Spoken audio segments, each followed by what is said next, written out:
Imagine standing in a line for bread, fully aware that this small, ordinary act could mean risking your very life. In Gaza today, this is not a distant or exaggerated scenario.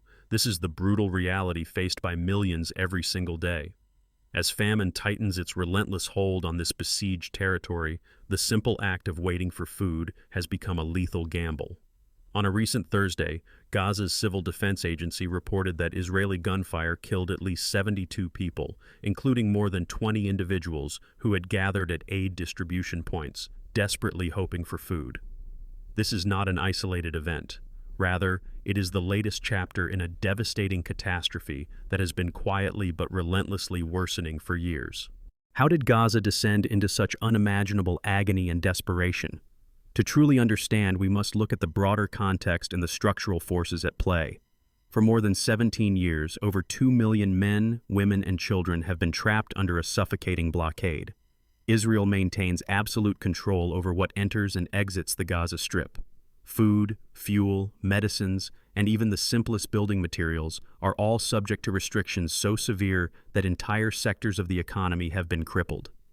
This blockade, which was tightened even further in March of the year 2025, has methodically dismantled Gaza's economy, wrecked its infrastructure, and shredded the fragile social safety nets that once helped families scrape by.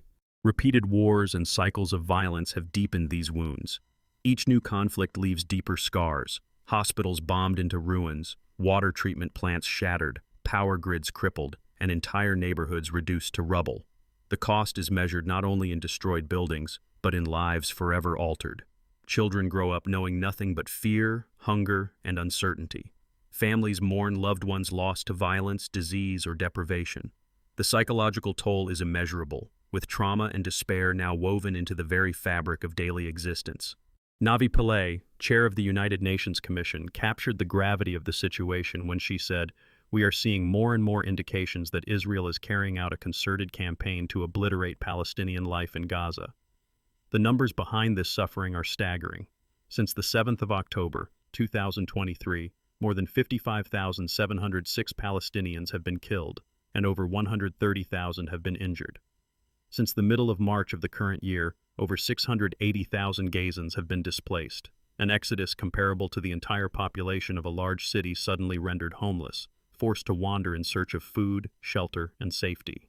These statistics are not just numbers. They represent flesh and blood, real people, entire families torn apart. Imagine a grandmother who once baked bread for her grandchildren, now reduced to scavenging for crumbs. Imagine children whose only classroom is a bombed-out building, whose only lesson is how to survive amidst chaos. The scale of displacement is staggering.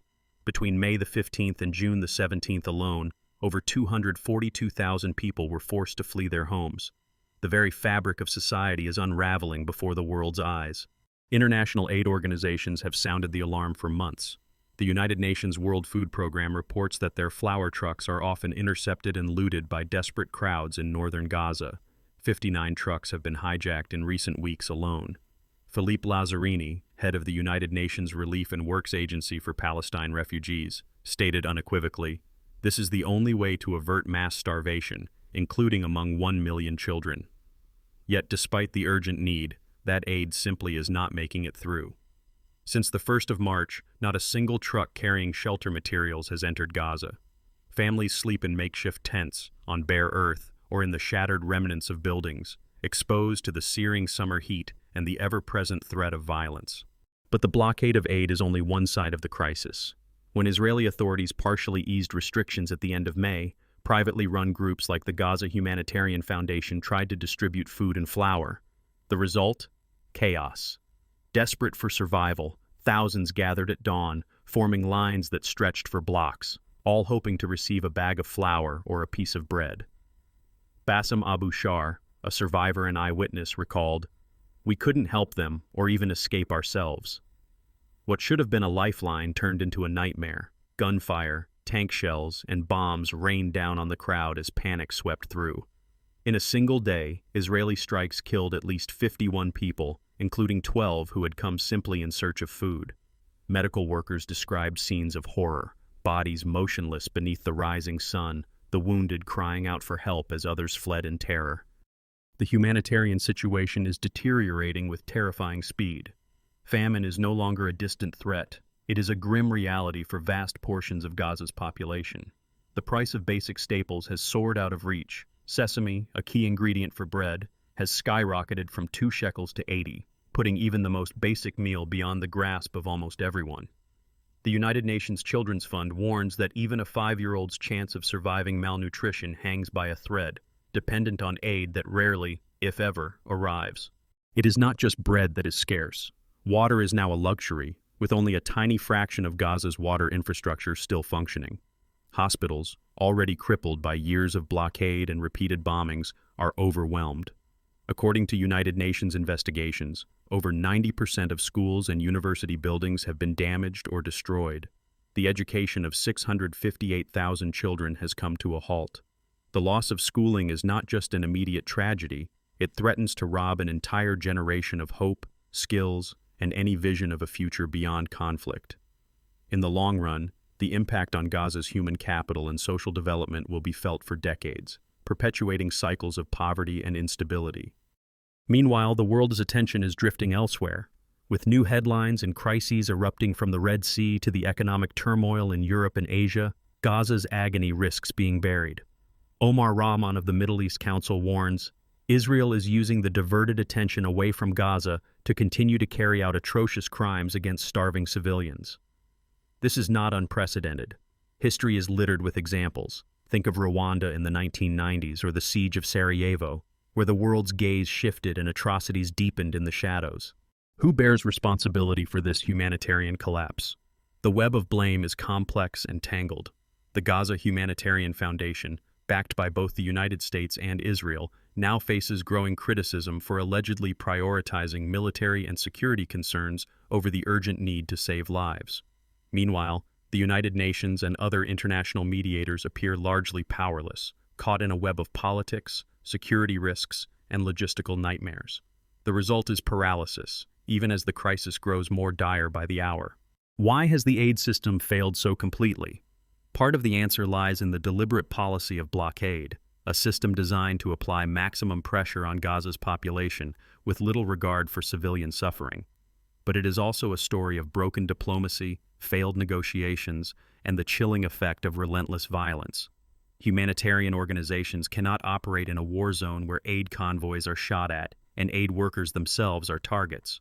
Without safety, even the most prepared agencies are rendered impotent. It is a tragic paradox. The more desperate the need, the greater the risk, and the less aid actually arrives. Can any outside force actually deliver relief, or is Gaza doomed to endure this disaster alone? Is there still time to avert an even greater humanitarian tragedy, or has the tipping point already been crossed? These questions hang heavy over every discussion about Gaza's future. The world has seen this pattern before, in places like Somalia during the 1990s famine, when international inaction turned a crisis into a tragedy. What happens next for Gaza, and for the world watching this tragedy unfold? The future of the entire region now teeters on a razor's edge. Several dangerous scenarios loom on the horizon.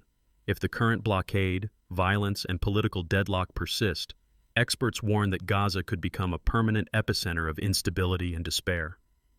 The United Nations Office for the Coordination of Humanitarian Affairs has sounded the alarm. We are really, unless the situation changes, hours away from a catastrophic decline and a shutdown of more facilities if no fuel enters or more fuel is not retrieved immediately.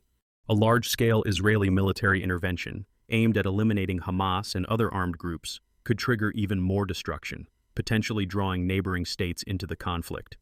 This is not a far-fetched scenario.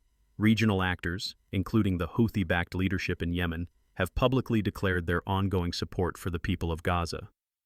The risk of a broader confrontation is real, with the possibility of a multi-front war that could engulf millions and destabilize the entire Middle East. The world has witnessed the cost of unchecked escalation before, in Syria, in Iraq, in Yemen. In each of these cases, local conflicts metastasized, drawing in outside powers and creating humanitarian disasters that lasted for years. Here, the stakes are the lives of millions and the fate of future generations. The consequences of continued violence are not limited to Gaza. Desperation breeds radicalization. Without hope, young people are drawn into cycles of violence and extremism. According to the United Nations, the risk of regional destabilization is not just possible, it is probable if the current situation persists. The flow of refugees, the spread of disease, the collapse of social order, these are outcomes with consequences far beyond Gaza's borders. Neighboring countries, already strained by waves of refugees from other conflicts, could face new humanitarian emergencies and threats to internal stability. Yet despite the darkness, there remains a glimmer of hope. Although it may seem remote, a negotiated settlement could still open the door to a better future. If the blockade were lifted and humanitarian access guaranteed, the work of reconstruction could begin. Schools could reopen, giving the 658,000 children currently deprived of education a chance to rebuild their lives. Families might finally find safety in real homes, protected from both violence and the elements. As Jerome Quanger of the Shelter Cluster put it, the solution is political. Shelter actors are ready to scale up if access is granted and supplies are allowed in. Until then, families will remain exposed, sleeping in unsafe and unsanitary conditions, without protection from the heat or the threat of violence. We have aid ready to move. What's needed now is immediate access. For viewers around the world, Gaza's crisis is more than a distant tragedy. It is a warning, a lesson about the fragility of civilization and the devastating consequences of political paralysis. The protections we take for granted, safety, food, education, medical care, can vanish in an instant.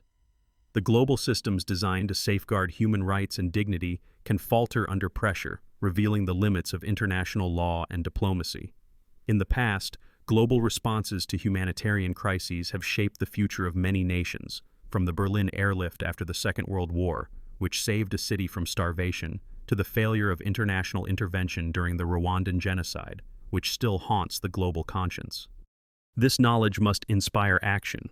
The world cannot afford to look away. Whether it means supporting reputable aid organizations, demanding greater accountability from political leaders, or simply refusing to be silent in the face of injustice, every voice matters. As Philippe Lazzarini of the United Nations Relief and Works Agency said, this is the only way to avert mass starvation, including among 1 million children. What can ordinary people do in the face of such overwhelming suffering? Start by staying informed. Share reliable news, support humanitarian campaigns, and challenge misinformation. Advocate for your leaders to prioritize humanitarian access and support diplomatic solutions. Even small actions, writing to lawmakers, donating to trusted relief organizations, amplifying the voices of those affected, can help keep the spotlight on Gaza's plight. Organized grassroots movements and public opinion have, in the past, pressured governments to act. From the anti-apartheid movement in South Africa to the Save Darfur campaign, public engagement can make a difference. It is also crucial to remember that Gaza is not simply a story of suffering, it is a story of resilience. Despite unimaginable hardship, families find ways to survive. Teachers hold classes in ruins. Doctors improvise treatments with dwindling supplies. Volunteers risk their lives to distribute food, water, and medicine. This spirit of perseverance is itself an act of resistance, a testament to the enduring human spirit and the capacity for hope, even in the darkest times. Gaza's artists, poets, and musicians continue to express hope and resistance, keeping the culture alive despite adversity. In the end, the biggest question remains: can meaningful help still reach Gaza, or is it already too late? The reality is sobering.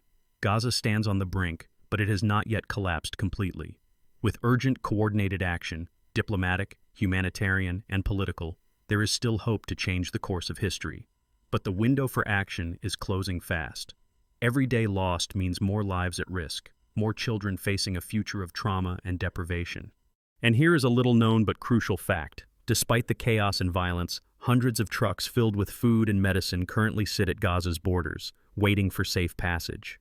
The supplies exist. The expertise is ready. The will to help remains strong.